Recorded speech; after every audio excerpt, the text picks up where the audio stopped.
இன்றைய நற்செய்தி மார்க் நற்செய்தி அதிகாரம் 4 இறை வார்த்தைகள் 26 முதல் 34 வரை.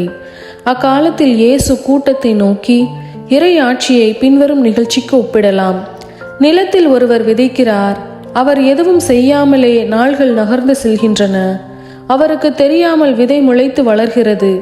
முதலில் தளிர், பின்பு கதிர், அதன் பின் கதிர் நிறைய தானியம் என்று நிலம் தானாகவே விளைச்சல் அளிக்கிறது.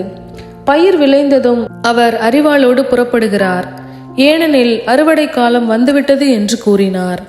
மேலும் அவர் இறை ஆட்சியை எதற்கு ஒப்பிடலாம், அல்லது எந்த உவமையால் அதை எடுத்து சொல்லலாம்? அது கடுகு விதைக்கு ஒப்பாகும். அது நிலத்தில் விதைக்கப்படும் பொழுது உலகிலுள்ள எல்லா விதைகளையும் விட சிறியது. அது விதைக்கப்பட்ட பின் முளைத்தெழுந்து எல்லா செடிகளையும் விட பெரிதாகி வானத்து பறவைகள் அதன் நிழலில் தங்கக்கூடிய அளவுக்கு பெருங்கிளைகளை விடும் என்று கூறினார். அவர்கள் அதை கேட்டறியும் திறமைக்கு ஏற்ப அவர் இத்தகைய பல உவமைகளால் இறை வார்த்தையை அவர்களுக்கு எடுத்துரைத்து வந்தார். உவமைகள் இன்றி அவர் அவர்களோடு பேசவில்லை. ஆனால் தனிமையாக இருந்தபோது தம் சீடருக்கு அனைத்தையும் விளக்கி சொன்னார். இது கிறிஸ்துவின் நற்செய்தி.